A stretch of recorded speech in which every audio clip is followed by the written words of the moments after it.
अस्सलाम वालेकुम बच्चों, कैसे हैं आप? ठीक ठाक हैं?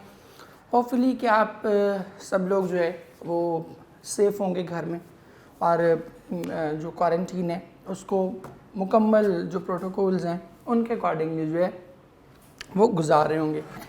आज हम अपनी जो सेकंड पोएम में स्टार्ट की थी नाइट मेल,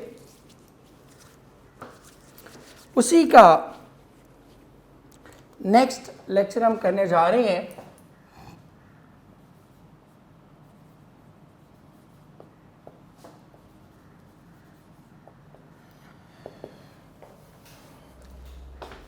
कल हमने पहले ही दो जो कपलेट्स थे या पहली 4 वर्सेस जो थी वो हमने की थी और आज हम अपनी रिमेनिंग पोएम उसकी नेक्स्ट 2-3 वर्सेस जो है वो हम करेंगे और कल हम उसको इंशाल्लाह कंप्लीट करेंगे। मैंने आपको बताया था कि पोएम्स जो है वो हम बड़ी डिटेल के साथ बड़ी तसल्ली से, नॉर्मली ये होता है कि हम एक दिन में एक पोएम हम ख़त्म कर देते हैं, हम ऐसे नहीं करेंगे। हमने पोएम को ना सिर्फ पढ़ना है समझना है बल्कि उसको साथ साथ थोड़ा रियलाइज़ भी करना है, इंजॉय भी करना है, उसको ज़िंदगी से लिंक भी करना है, बिकॉज़ यही लिटरेचर का फ़ायदा है। लिटरेचर पढ़ने का बेनिफिट ये है कि आप क्या करते हैं, आप अपनी ज़िंदगी को निखारते हैं उससे, ठीक है, ज़िंदगी में निखार पैदा करते हैं। और एक और चीज़ भी इसमें ज़रूरी एडअप करता है जो आप लोगों के लिए, कि पोएम भी उतनी ही थॉटफुल चीज़ होती है, उतनी ही ज़बरदस्त चीज़ होती है जितनी कि एक शॉर्ट स्टोरी है। मतलब हम शॉर्ट स्टोरी को पढ़ने में भी तो 2-3 दिन लगाते हैं ना, तो थॉट उसमें भी वैसी उतनी जानदार, उतनी ज़बरदस्त होती है। बल्कि एक हवाले से अगर आप मुझे इजाज़त दें तो मैं ये कहूँगा कि पोएम उस स्टोरी से ज़्यादा जानदार, ज़्यादा शानदार चीज़ है। रीज़न कि वही बात जो आप स्टोरी में 4 सफ़ों में बयान कर रहे हैं वो बात आपको यहाँ पे 2-4 जुमलों में बयान करनी होती है मैक्सिमम। तो इसलिए वो मुझे याद नहीं है, ये हमारे किसी एसी के ब्रांड का ऐड था, मुझे याद नहीं है, मैं आई एम फॉरगेटिंग। उसमें ना वो उसका साइज़ स्लिम था उस एसी का, तो उसके बारे में वो कहते थे कि इसके छोटे साइज़ पे मत जाना, ठीक है, कि ये कूलिंग जो है चल उतना ही करता है लेकिन ये क्या है, ये स्मार्ट है। तो आपने भी पोएम को ये समझ के इग्नोर नहीं कर देना कि 4 तो लाइनें हैं, छोड़ें क्या सर 3 दिन से लगे हुए। आपने उसकी थॉट को जो है वो फॉलो करने की कोशिश करनी है। आप देखें जी, कल हमने किया था कि pulling up B Tech the girl next door तक हमने किया था। आज हम थर्ड कपलेट जो है, थर्ड शेर जो है वो स्टार्ट कर रहे हैं। Pulling up B Tech a steady climb. अब ये जो बीटेक है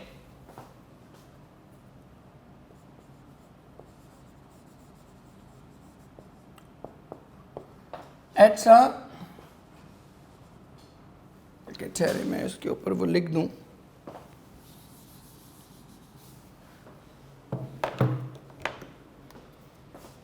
यहाँ पर हमने क्या लिखने,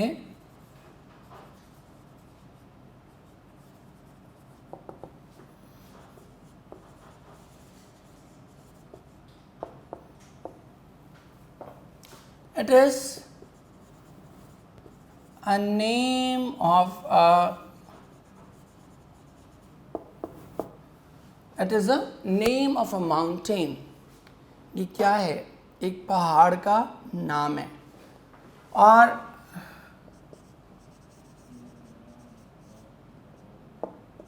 पुलिंग अप क्या है, that is actually moving up, कि वो क्या कर रही है, मुसलसल चढ़ाई चढ़ती चली जा रही है।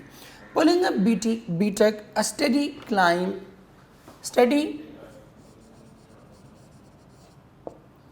स्टडी हम कहते हैं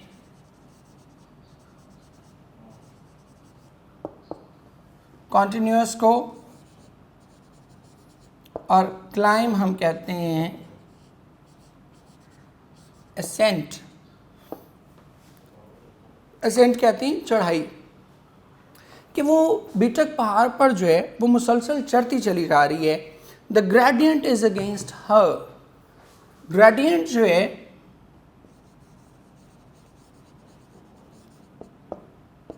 ये हम कहते हैं स्लोप को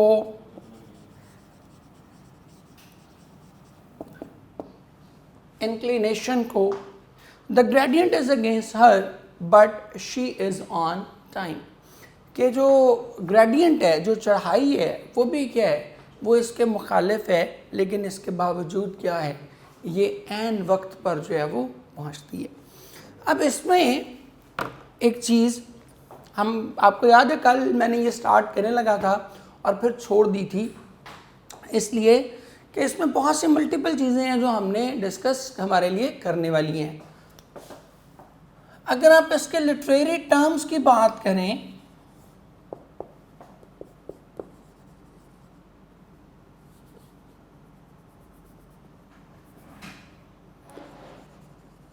लिटरेरी टर्म्स की बात करें तो यहाँ पर फिर एक बार उसने यूज़ की है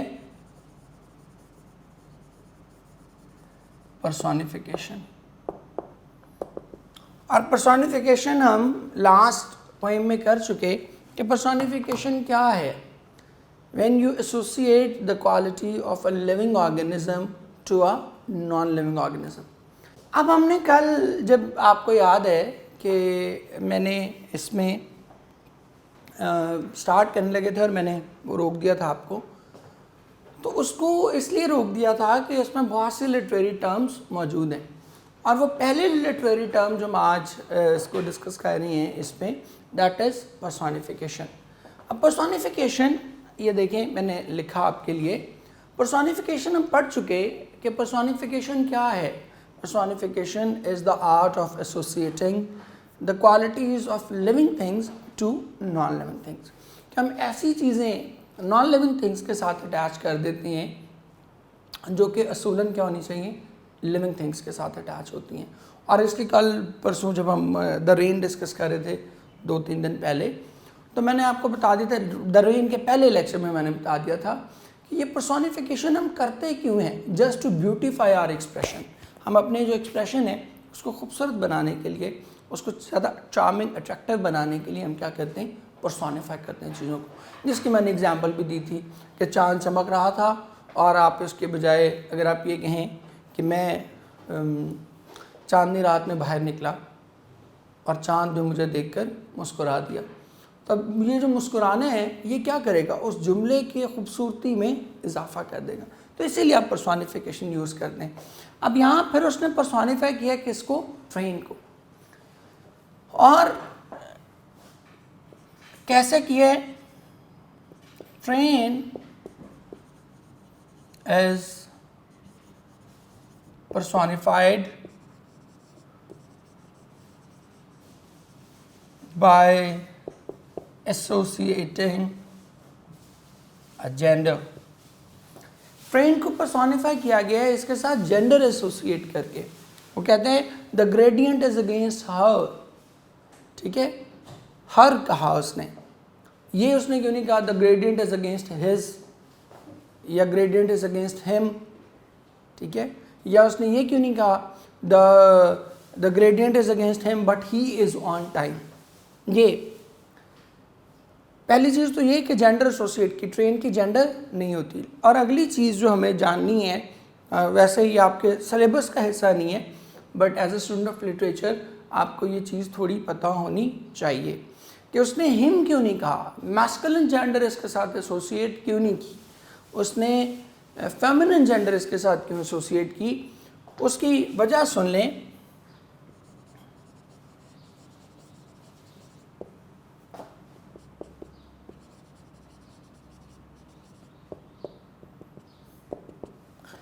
कि ऐसी तमाम चीज़ें जो कि सिंबलाइज करती हों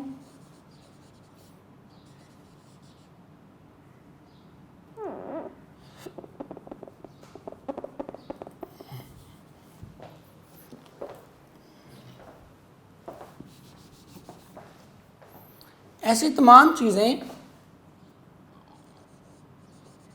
जो सिंबलाइज करती हैं स्ट्रेंथ को,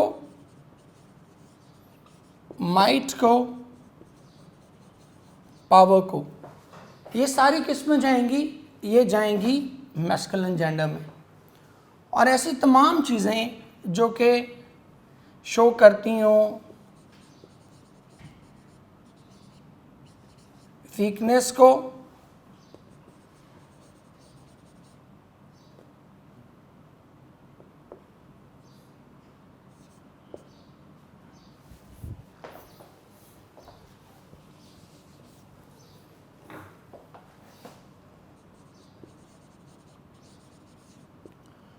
ब्यूटी को। ये एक वीकनेस ही ऐसी चीज़ है जो नेगेटिव है, बाकी जितनी पॉजिटिव चीज़ें हैं डेलिकेसी को, वो सारी फेमिनिन जेंडर में आएंगी।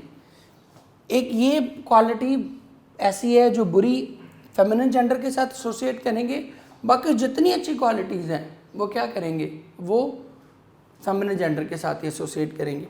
और इस मेल में ये 3 क्वालिटीज़ ऐसी हैं जो कि पॉजिटिव हैं, ये मैस्कुलिन जेंडर के साथ एसोसिएट करेंगे। और इन 3 पॉजिटिव्स के अलावा जितनी नेगेटिव क्वालिटीज़ हैं वो सारी की सारी हम किसके साथ करेंगे, मसलन कनिंगनेस है, मसलन चीटिंग है, और जितनी भी घटिया बातें हैं वो हम किसके साथ करेंगे, मैस्कुलिन जेंडर के साथ। लेकिन ये 3 पॉजिटिव मैस्कुलिन जेंडर के साथ। फेमिनिन जेंडर में ये एक नेगेटिव फेमिनिन जेंडर के हिस्से में आएगा, और बाकी जितने पॉजिटिव हैं वो किस में आएंगे, डेलिकेसी, केयर, पंक्चुअलिटी, ये सारी चीज़ें, बाकी जितने पॉजिटिव्स हैं ये सारे के सारे अगर आएंगे किसी चीज़ को, इन चीज़ों को हम हाईलाइट कर रहे होंगे तो फिर हम उसके साथ क्या एसोसिएट करेंगे, मैस्कुलिन जेंडर, फेमिनिन जेंडर। अब यहाँ पर फेमिनिन जेंडर क्यों एसोसिएट किया गया है, बिकॉज ट्रेन की क्या शो की जा रही है, punctuality, but she is on time. क्या वो क्या कर रही है, इसके बावजूद भी वो क्या करती है, वक्त पर पहुँच जाती है। पंक्चुअलिटी की वजह से जो है हमने उसके साथ क्या चीज़ एसोसिएट की, हमने उसके साथ की फेमिनिन जेंडर। ठीक हो गया जी। सो ये आप ज़रा जहन में रख लीजिएगा। अब हम आगे चलते हैं और इसके सिंबलिज्म पे आते हैं, जो सबसे इम्पॉर्टेंट चीज़ है इस स्टैंजा में समझने वाली। हम देखिए वो कहते हैं कि पुलिंग अप बीटक। अब ये जो बीटक है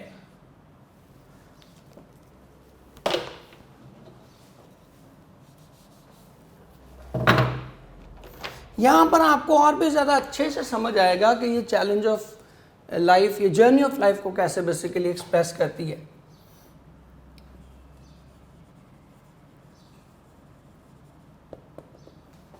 देखिए ये जो बीटक है that is a symbol of an enormous goal या टारगेट ऑफ लाइफ। ये ज़िंदगी के सबसे बड़े गोल, ज़िंदगी के एक मैसिव टारगेट को, एक ज़िंदगी की बड़ी मंजिल को रिप्रेजेंट कर रहा है कि हमारी ज़िंदगी की गाड़ी क्या जा रही होती है, चैलेंज को भी रिप्रेजेंट करता है। ठीक है, कि ज़िंदगी के एक बड़े चैलेंज, गोल को रिप्रेजेंट करता है। ठीक है, pulling up the Beattock, a study climb. अब ये जो स्टडी क्लाइंब है ना,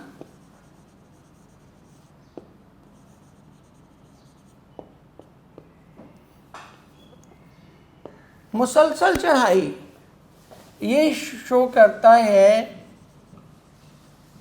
कॉन्टिन्यूटी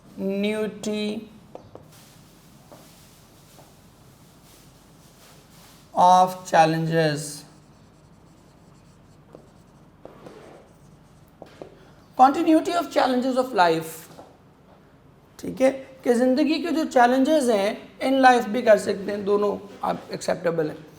कि ज़िंदगी में जो चैलेंजेस हैं वो क्या हैं, they are continuous, they are a study climb. सिर्फ ये नहीं है कि उस मंजिल पर वो मंजिल बड़ी है, वो मंजिल मुश्किल है, बल्कि क्या है, रास्ते में भी आपको क्या करेंगे, मुसलसल चैलेंजेस आते जाएंगे। Pulling up a B Tech a study climb, उस मंजिल तक पहुंचना जो है वो आसान नहीं है, क्योंकि एक तो क्लाइंब है और दूसरा क्या है, स्टडी क्लाइंब है। Climb again it is a symbol of challenge and study continuity of challenges. तो ज़िंदगी में भी यही होता है। आप देखते हैं कि ज़िंदगी में मुझे एक बड़ी खूबसूरत शेर लगता है पोइट्री में। मैंने आपको बताया कि हर नज़्म में आपको एक आध शेर ज़रूर सुनने को मिलेगा, किसी में 2 भी सुनने को मिल सकते हैं डिपेंडिंग अपॉन द टॉपिक। तो मुझे ज़िंदगी के हवाले से बड़ा खूबसूरत शेर लगता है, वो है कि हम तो जाकर देख आए हैं राह गुज़र से आगे भी, हम तो जाकर देख आए हैं राह गुज़र से आगे भी, राह गुज़र ही राह गुज़र है, राह गुज़र से आगे भी। हालांकि राह गुज़र के बाद तो मंजिल होती है ना, रास्ते के बाद क्या होता है, मंजिल होती है। But the poet wants to emphasise कि ये ज़िंदगी की एक ऐसी चैलेंजिंग चीज़ है कि इसमें राह गुज़र के बाद भी राह गुज़र ही आएगी, रास्ते के बाद भी मज़ीद रास्ता आ जाएगा, मंजिल नहीं आएगी। और इसी चीज़ को रिप्रेजेंट करता है कि pulling up the B Tech which is an enormous challenge, जो बहुत बड़ा चैलेंज है, बहुत बड़ा गोल है, बहुत बड़ा टारगेट है, प्लस एक एडिड चीज़ जो हो रही है वो क्या है कि इट्स अ स्टडी क्लाइंब। ये मुसलसल चढ़ाई है, मुसलसल चैलेंज है, मुसलसल तकलीफ़ है, मुसलसल आपके लिए जो है एक टफ टाइम है, ठीक। और फिर आगे देखिएगा, अब आपको इस पोएम को सही मानों में पढ़ने का मज़ा आएगा।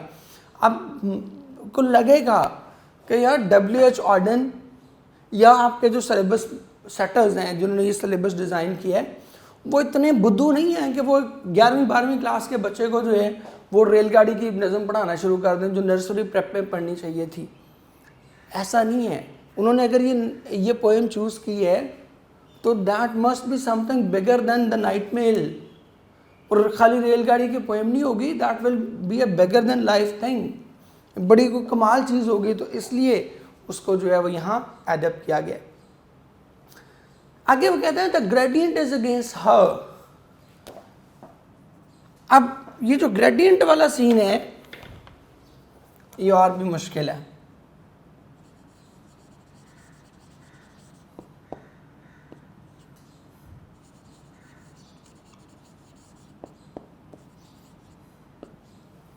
The gradient is against her, इसका मतलब क्या है?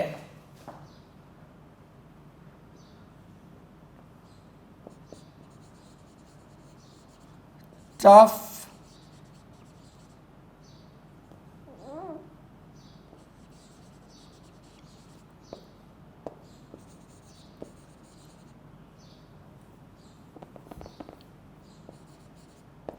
टफ सर्कमस्टांसेस ऑफ,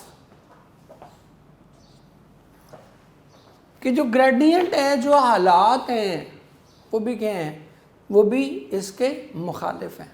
जो चढ़ाई है, स्लोप है, मतलब देखिए ना, स्लोप नीचे की तरफ अगर आप डाउनवर्ड जा रहे हो तो कितना आपको मूव करने में आसानी रहती है। आप एक कदम उठाते हैं, 2 कदम खुद ही उठ जाते हैं आपके। लेकिन अगर वही आपने अपोजिट डायरेक्शन में चढ़ना हो, अगेंस्ट द ग्रेडियंट जाना हो, तो फिर क्या आता है, फिर बहुत मुश्किल होती है। तो ये बेसिकली वो शो कर रहा है बेसिकली कि ज़िंदगी में हालात आइडियल नहीं होंगे, डबल ट्रिपल होगी ना चीज़। कैसे? चैलेंज बहुत बड़ा है, चैलेंज कॉन्टीन्यूस है, और तीसरा क्या है, हालात भी फेवरेबल नहीं है। The gradient is also against her, वो भी क्या है, हालात भी उसके क्या हैं, मुखालिफ हैं। ग्रेडियंट भी क्या है, उसके अगेंस्ट है। So nothing is actually supporting it. और ज़िंदगी में भी यही होता है कि ज़िंदगी में आपको सपोर्ट जो है वो बहुत कम कॉर्नर से मिलती है। आप देखते हो कि ज़िंदगी में कितने लोग हैं जो आपको बैकअप कर रहे होते हैं, जो आपको मोटिवेट कर रहे होते हैं। ज़्यादातर लोग क्या होते हैं, डिस्करेज कर रहे होते हैं। ज़्यादातर लोग क्या होते हैं, आपको डीमोटिवेट कर रहे होते हैं कि तेरे पास का रोग नहीं है, तो उससे नहीं होना, ठीक है। हमारे यहाँ वो मैं अक्सर एक जुमला कहता हूँ, अल्लाह ताला, मैं माज़रत के साथ, इंतहाई माज़रत के साथ सभी लोगों से ये जुमला कहता होता हूँ कि हमारे यहाँ बच्चों की तरबियत की ज़रूरत तो है ही, लेकिन बच्चों की तरबियत करने वालों की ज़रूरत बच्चों की तरबियत करने वालों की तरबियत की ज़रूरत इससे भी ज़्यादा है। ठीक है, कि पहले उनकी तरबियत की जानी चाहिए कि जिन्होंने बच्चों की तरबियत करनी है, सो दैट दे नो कि तरबियत कैसे करनी है। मुझे इस बात से याद आ रही है the gradient is against her से, कि हमारे यहाँ तो मेजॉरिटी बच्चे बेचारे ये बात तक सुनते हैं कि पुत्र है शक्ला नहीं FSC करने वालियाँ, और मुझे आज तक I am unable to understand कि शक्ल का FSC से क्या ताल्लुक़ है। ठीक है, सो वो चाहे एक उसकी कॉनोटेशन कुछ और होती है, बट हमारे यहाँ जो असल बात जो करने जा रहा हूँ वो ये कि डिस्करेज करने वाले लोग आपको ज़िंदगी में ज़्यादा मिलते हैं। हालात आपको फेवरेबल नहीं मिलते, अनफेवरेबल सर्कमस्टांसेस होते हैं, टफ सर्कमस्टांसेस होते हैं, जिसमें आपको ज़िंदगी का ये मैच, ज़िंदगी की ये बाजी जो है वो जीतना होती है। और आगे देखें जी, आखिरी बात जो मुझे इस पोएम की सबसे कमाल बात लगती है, कहते हैं the gradient is against her but she is on time. ये पता है कैसे उसको सिंबल है? ये सिंबल है अल्टीमेट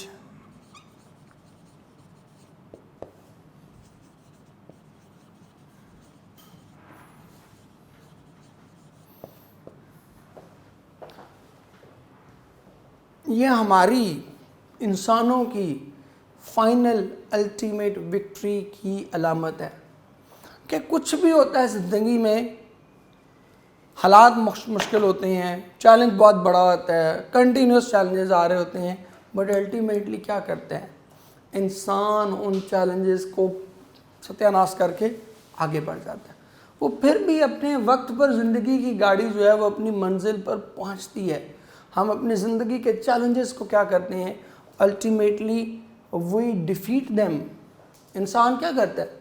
आप देखें, आप मेजॉरिटी आई होप कि आप ऑब्वियसली साइंस के स्टूडेंट्स ज़्यादा होंगे आप बच्चों में से।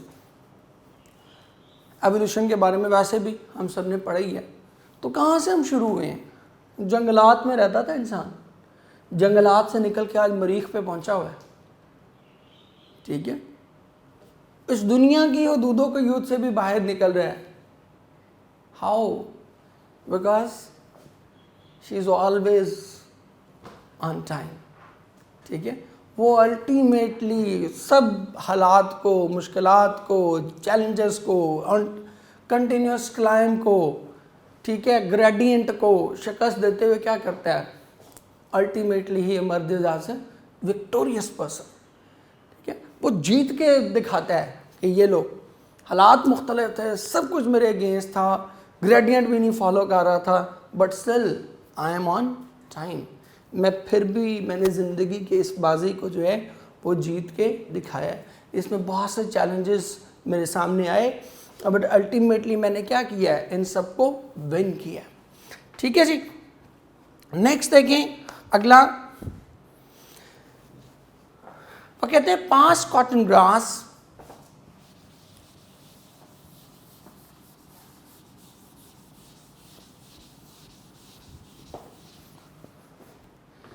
पास cotton grass and moorland boulder. Cotton grass जो है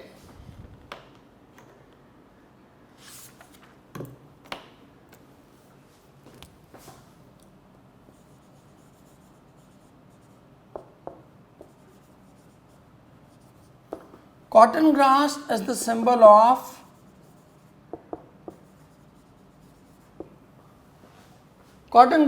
symbol of fertile land।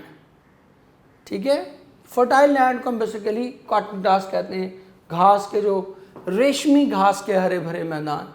ठीक है, और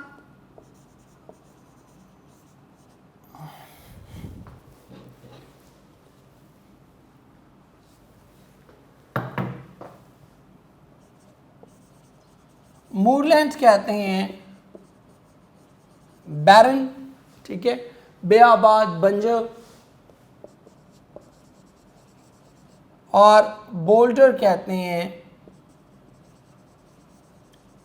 राउंडेड स्टोन को भी कहते हैं और स्मॉल हेल को भी कहते हैं, एल भी था बीच में।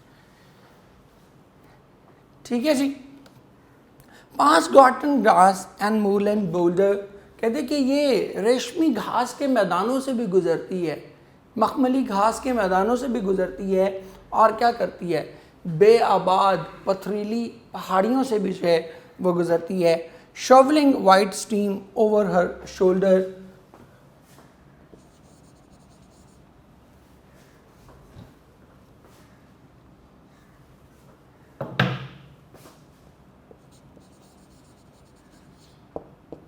शॉवलिंग क्या होता है, थ्रोइंग, पीछे फेंकते जाना, ओवर हर शोल्डर, और ये जो सफ़ेद धुएं हैं इसको क्या करती है, अपने कंधे के पीछे से फेंकती चली जाती। आपको पता है वो तो ट्रेन चलती है तो धुआं क्या जा रहा होता है, पीछे की तरफ जा रहा होता है। ठीक है, अब ये तो सिंपल सी बात होगी, लेकिन हमें पता है कि WHO ऑर्डर है, WHO ऑर्डर ने कोई इतनी सादा बात तो नहीं की होगी। तो वो सादा बात जब नहीं है तो जो इसके अंदर छुपे हुए वर्ड्स हैं वो निकालते हैं।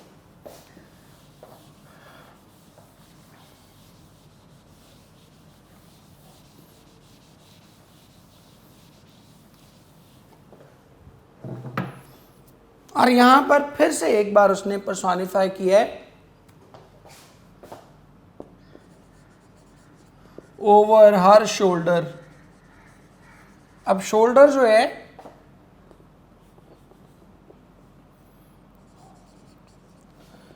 शोल्डर और हर ये दोनों ही क्या हैं, these are the examples of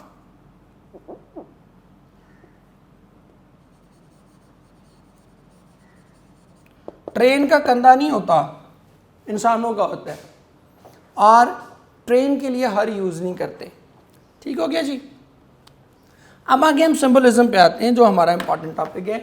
वो कहते हैं कि वो रेशमी घास के मैदानों से भी गुजरती है और बेआबाद, बैरन, बेआबाद, बंजर पथरीली ज़मीनों से भी गुजरती है, और इस दौरान क्या करती है, जो वाइट स्टीम है उसको अपने शोल्डर के ऊपर से फेंकती चली जाती है। अब ये जो कॉटन ग्रास है,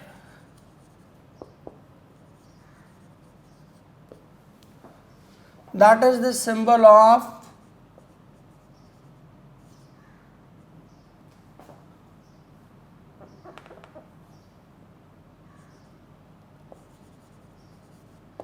हैप्पी टाइम्स ऑफ लाइफ। जिंदगी के जो खुशी के लम्हात हैं ये उनको रिप्रेजेंट करता है। और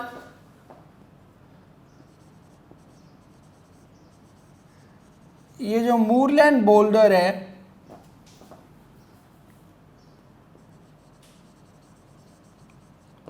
ये किसको रिप्रेजेंट करता है, ये रिप्रेजेंट करता है टफ टाइम्स ऑफ। और यही हमारी ज़िंदगी की भी रियलिटी है कि हमारी ज़िंदगी क्या करती है, कभी रेशमी घास के मैदानों से गुजर रही होती है, कभी ऐसा लगता है कि ज़िंदगी से बेहतरीन शय कोई नहीं है।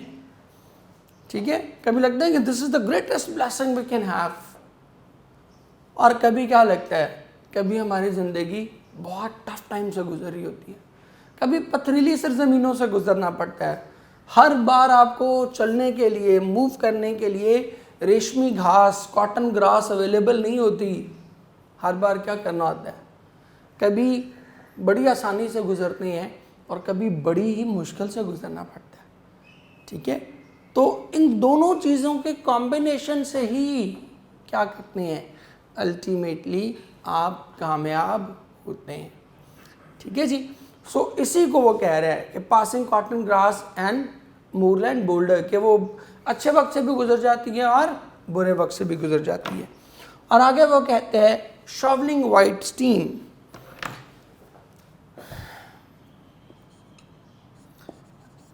अब ये जो वाइट स्टीम है इसको भी समझ लें, सफरिंग्स ऑफ लाइफ। धुआं कब निकलता है, जब आप जल उठते हैं। आपका जलना, आपका अपने आप को कंज्यूम करना, उसके बाद धुआं निकलता है। तो ये जो धुआं है ना, वाइट स्टीम, ये क्या है? आपकी ज़िंदगी की मुश्किलात को रिप्रेजेंट कर रहे हैं, आपकी ज़िंदगी की तकलीफ़ों को रिप्रेजेंट कर रहे हैं। और शॉवलिंग बैक, शॉवलिंग ओवर, ये किसको रिप्रेजेंट कर रहा है? इंसानी फितरत को। कि क्या करते हैं? पुटिंग बिहाइंड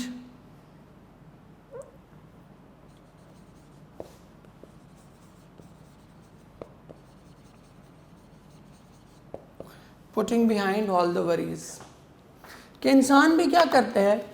इन तमाम मुश्किलात को, इन तमाम परेशानियों को क्या करता है? वो पीछे फेंक देता है, कंधे के ऊपर से गुजार देता है। जो पीछे छोड़ आता है उसकी तरफ कभी पलट कर नहीं देखता।